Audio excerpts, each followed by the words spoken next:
നമസ്കാരം. ഇന്നത്തെ വിഭവം എന്ന് പറയുന്നത് സൂചി ഗോതമ്പിൻ്റെ പായസമാണ് കേട്ടോ. എത്ര കുടിച്ചാലും മതി വരാത്തൊരു പായസമാണ് ഈ സൂചി ഗോതമ്പിൻ്റെ പായസം. അപ്പോൾ അതെങ്ങനെയാണ് തയ്യാറാക്കുന്നതെന്ന് നോക്കിയിട്ട് വരാം. 2 കപ്പ് സൂചി ഗോതമ്പിൻ്റെ അരിയാണ് എടുത്തിരിക്കുന്നത്. അത് നന്നായിട്ട് കഴുകി കുറച്ച് നേരം, ഒരു 20 മിനിറ്റ് നേരം വെള്ളത്തിൽ കുതിർത്ത് വെച്ചിട്ടുണ്ട്. എന്നിട്ട് ഒരു 9 ഗ്ലാസ് വെള്ളത്തിൽ ഇത് 2 വിസിൽ അടുപ്പിച്ചെടുത്തിട്ടുണ്ട്. എന്നിട്ട് ഇതുപോലെ ഒരു ചെമ്പിലോ അല്ലെങ്കിൽ ഉരുളിയിലേക്ക് ഇട്ട് കൊടുത്തിട്ട് ഇതിൻ്റെ വെള്ളമായി ഒന്ന് മാറിക്കിട്ടണം.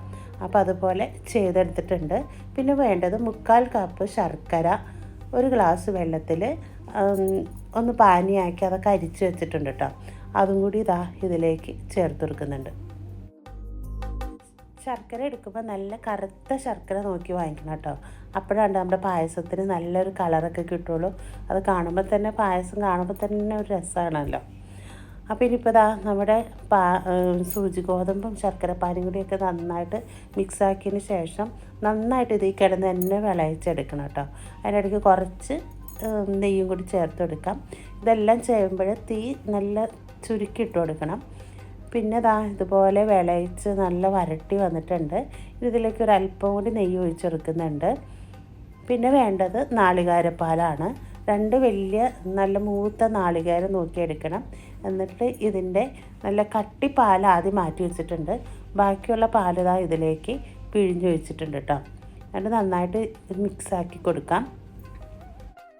2ാം പാലും 3ാം പാലിലൊക്കെ കിടന്ന് നന്നായിട്ട് ഈ പായസം നല്ല ഏകദേശം ഒരു പരുവായിട്ടുണ്ട്. ഇനി ഇതിലേക്ക് കുറച്ച് ചുക്കും കുറച്ച് ഏലക്കയും കൂടി പൊടിച്ച് ചേർത്തെടുക്കുന്നുണ്ട് കേട്ടോ. അതിന് ശേഷം നമ്മുടെ തൈമ്പാൽ അതും കൂടി ചേർത്ത് കൊടുത്തിട്ടുണ്ട്. എന്നിട്ട് നമുക്കിത് തീ ഓഫാക്കിയിടാം. പിന്നെ വേണ്ടത് ഇതിലേക്ക് കിസ്മിസും കാഷ്നട്ടും കുറച്ച് തേങ്ങാക്കൊത്തൊക്കെ വറുത്തിടുകയാണ് കേട്ടോ. അതും കൂടി ചേർത്ത് കൊടുത്തിട്ടുണ്ട്. അപ്പോൾ നമ്മുടെ പായസം ഇവിടെ സെറ്റായിട്ടുണ്ട്. അപ്പോൾ ഇത്തവണത്തെ ഓണത്തിന് അടിപൊളി സൂചി ഗോതമ്പിൻ്റെ പായസം തന്നെ ആയിക്കോട്ടെ. അപ്പോൾ അടുത്തൊരു ഓണ വിഭവമായിട്ട് വരുന്നത് വരെ എല്ലാവർക്കും ബൈ.